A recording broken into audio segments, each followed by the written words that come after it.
Land वे में आप सभी का स्वागत है। आज ये इंडियन सॉइल यानी भारतीय मिट्टी की जो लेक्चर चल रहा था उसमें फर्स्ट पार्ट में हमने इसका बेसिक कॉन्सेप्ट और एलोवियल सॉइल और ब्लैक सॉइल यानी कि जलोढ़ मिट्टी और काली मिट्टी का फुल डिटेल और बोर्ड परीक्षा में पूछे जाने वाले सभी इंपॉर्टेंट क्वेश्चन एकेडमिक और कंपटीशन को इंक्लूड करते हुए आपको बता दिया था। उसके ठीक आगे आप इसके आगे चलते हैं और समझते हैं कि लाल मिट्टी और लेटेराइट मिट्टी और अन्य जो बची हुई मिट्टियां हैं उनके विषय में आपको जानकारी जो महत्वपूर्ण है क्वेश्चन उनको बताते हैं। तो सबसे पहले तीसरे नंबर की मिट्टी को आपको पढ़ा रहे हैं, लाल मिट्टी यानी इसको रेड सॉइल के नाम से जाना जाता है। प्रायद्वीपीय भारत के कम वर्षा वाले, ये याद रखना है कि जो कम वर्षा वाले क्षेत्रों में पाई जाती है और इस मिट्टी का लाल रंग फेरिक ऑक्साइड, ये इंपॉर्टेंट है कि लाल रंग का कारण इसमें फेरिक ऑक्साइड, फेरिक लोहा होता है, लोहा जब ऑक्सीजन के साथ रिएक्ट करता है तो फेरिक ऑक्साइड बनाता है, तो फेरिक ऑक्साइड के कारण लाल होता है। इस मिट्टी में लोहा और सिलिका यानी कि जो बालू है की अधिकता पाई जाती है, तो इसमें लोहा और सिलिका बालू की अधिकता रहती है। उपस्थिति तमिलनाडु, आंध्र प्रदेश, नागालैंड, महाराष्ट्र, कर्नाटक, ये सब के सब, नागालैंड को छोड़ दिया जाए तो सब आपके साउथ इंडिया के हैं और साउथ इंडिया में भी ज्यादातर बंगाल की खाड़ी के साइड के हैं। तो तमिलनाडु, आंध्र प्रदेश, महाराष्ट्र और इधर महाराष्ट्र, कर्नाटक, ये हिस्सा इधर का है, कुछ हिस्सों में पाई जाती है, जबकि सबसे अधिक जो है वो तमिलनाडु और आंध्र प्रदेश यानी कि वही बे ऑफ बंगाल, बंगाल का जो तटीय मैदान है उधर साइड पाई जाती है। जब लाल मिट्टी जल को सोख लेती है अर्थात जब ये अपने अंदर पानी को भर लेती है तो ये पीली हो जाती है, इसीलिए इसको पीली मिट्टी भी कहा जाता है। तो लाल मिट्टी को ही पीली मिट्टी एलो सॉइल के नाम से भी जाना जाता है। लेकिन पीली तब होती है जब ये पानी को अपने अंदर पूरी तरीके से सोख लेती है, तो देखने में ये पीली लगती है, इसलिए इसे पीली मिट्टी भी कहते हैं। अब उसके बाद में लेटराइट मिट्टी, 200 सेंटीमीटर बारिश, ये बहुत अधिक वर्षा है, बहुत अधिक वर्षा और अधिक गर्मी, जहां अधिक गर्मी होगी वहां वर्षा भी अधिक होगी, तो अधिक वर्षा और अधिक गर्मी वाले क्षेत्रों में जहां पड़ती है वहीं पाई जाती है। इसे मखमली मिट्टी भी कहते हैं, मखमली। और इस मिट्टी में लौह ऑक्साइड यानी लोहे के ऑक्साइड और एल्युमिनियम की मात्रा अधिक होती है। लौह ऑक्साइड के कारण इस मिट्टी को लाल रंग, तो ये लेटराइट मिट्टी भी रेड कलर की दिखती है, लाल होता है। और इस मिट्टी में निछालन, निछालन मतलब लीचिंग की प्रक्रिया देखने को मिलती है। कहने का मतलब इसके कण बड़े बड़े होते हैं, तो जब इसमें पानी पड़ता है तो पानी के साथ इसके जो फर्टिलिटी वाले तत्व हैं वो सब कैल्शियम, फास्फोरस, नाइट्रोजन, जो जरूरत की चीजें हैं वो सब पानी के साथ नीचे चली जाती हैं।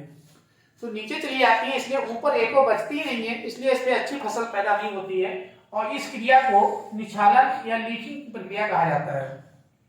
इसका स्थान केरल, कर्नाटक, तमिलनाडु, महाराष्ट्र, उड़ीसा, मेघालय, असम, इन क्षेत्रों में पाई जाती है। सबसे अधिक मात्रा केरल में है, केरल में सर्वाधिक मिलती है। कई बार पूछा गया कि लेटराइट मिट्टी भारत के किन क्षेत्रों में सबसे अधिक पाई जाती है, तो केरल।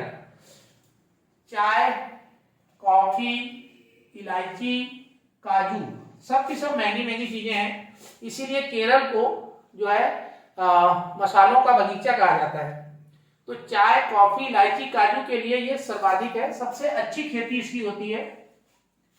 और लेटराइट मिट्टी जो ये है इसकी ईंट बहुत अच्छी बनती है, तो लेटराइट ईंट, यहाँ ई ओटर देखो लास्ट में इसके लगा हुआ है, ई ओटर, तो ईंट से ईंट बन जाएगा, ऐसे याद रखेंगे। ईंट बनाने के लिए सबसे अच्छी लेटराइट मिट्टी होती है, अर्थात जो केरल में ईंटें पाई जाती हैं वो बहुत मजबूत होती है। तो इस तरीके से लाल मिट्टी और लेटराइट मिट्टी का फुल डिस्क्रिप्शन मैंने यहाँ पे जो जरूरत के क्वेश्चंस हैं उनको हाईलाइटेड भी कर रखा है, ये बहुत ज्यादा पूछे जाते हैं एग्जाम्स में। अब इसके बाद में आपको अन्य मिट्टियों के विषय में बताते हैं। चलते हैं कि जो फोर्थ 4 मिट्टियां थी, अब हम लोग उनके विषय में समझ लेते हैं वन बाय वन। लवड़ी मिट्टी, ये 5वें नंबर की भारत की मिट्टी है। जब मिट्टी की प्रकृति क्षारीय होती है, यानी कि जिसका पीएच मान 7 से ज्यादा हो जाए और इसमें नमक की मात्रा बढ़ जाती है, तो नमक की मात्रा और अधिक बढ़ जाए तो इसे लवड़ी मिट्टी कहते हैं। लवण का मतलब ही होता है साल्ट अर्थात नमक। तो जब इसमें नमक की मात्रा और अधिक बढ़ जाए तो इसे लवड़ी मिट्टी कहते हैं। इसके कई सारे नाम हैं। इसका एक नाम तो है रेह, कल्हर, ऊसर। तो जो ज्यादा क्षारीय हो जाती है तो ऊसर हो जाती है। कल्हर कहते हैं रेह, रेहू, इसमें रेहू निकलती है जिससे कपड़े धुले जाते हैं, तो उसी वजह से इसको रेहू, ऊसर, कल्हर के नाम से भी जाना जाता है।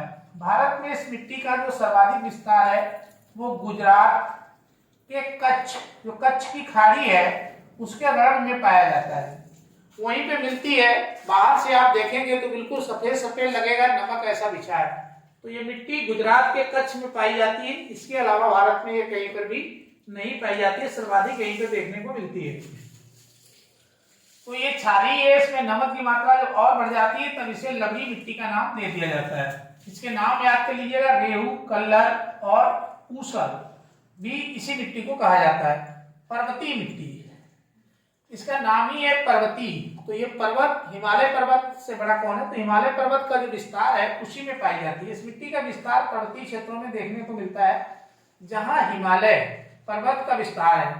पर्वतीय मिट्टी का विस्तार जम्मू एंड कश्मीर और लद्दाख, हिमाचल प्रदेश, उत्तराखंड, सिक्किम, अरुणाचल प्रदेश।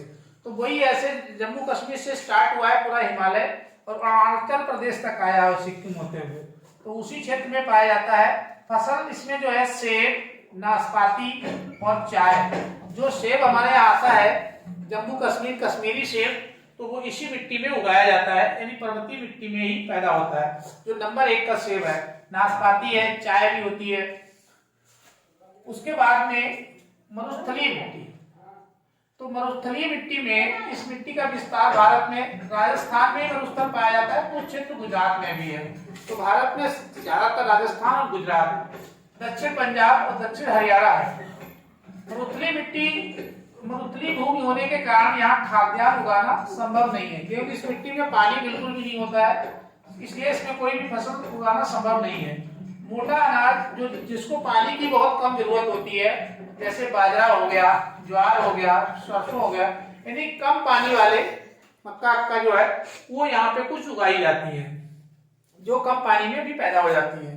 बाकी मरुस्थलीय मिट्टी में कुछ नहीं होता है। राजस्थान मेन है, उसके अगल बगल का क्षेत्र गुजरात, दक्षिण हरियाणा और दक्षिण पंजाब जो उससे लगा हुआ क्षेत्र है मरुस्थल से, उसी क्षेत्र में ये पाई जाती है।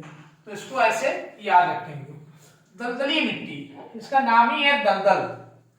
तो अत्यधिक वर्षा, जहाँ ज्यादा बारिश होती है वह वनस्पतियां खूब सड़ती गलती हैं। बारिश ज्यादा होगी तो वहां वनस्पति भी अधिक पाई जाती है, तो उसको सड़ती गलती उसी में रहती है, तो के कारण इसमें मिट्टी का निर्माण होता है। इसलिए इस मिट्टी में पहली ऐसी मिट्टी है जिसमें भारत में ह्यूमस की मात्रा बराबर मात्रा में पाई जाती है, यानी वनस्पति को सड़ने गलने से ही उस जो जगह को या उसको ह्यूमस कहा जाता है। इसका विस्तार जो है केरल, उत्तराखंड और पश्चिमी बंगाल। तो केरल ये दक्षिण भारत में, उत्तराखंड और पश्चिम बंगाल, ये 3 राज्यों में दलदली मिट्टी पाई जाती है। यानी दलदल जो है भारत के केरल में है, उत्तराखंड में और पश्चिमी भाग में। कुछ हिस्सा, हल्का सा हिस्सा जो है इसका गुजरात में भी पाया जाता है। तो इस तरीके से ये बाद की जो 4 मिट्टियां हैं इनमें बहुत कुछ नहीं है, लेकिन जो पहले की 4 मिट्टी हैं वो आपकी बहुत ज्यादा महत्वपूर्ण है। और उनमें से भी यदि देखी जाए तो एलोवियल सॉइल यानी कि जो दोमट मिट्टी है और काली मिट्टी, यहां से मैक्सिमम क्वेश्चन उठते हैं, इसलिए उसको बहुत डिटेल में पढ़ के रखना है। चलते हैं, थैंक यू फॉर वॉचिंग।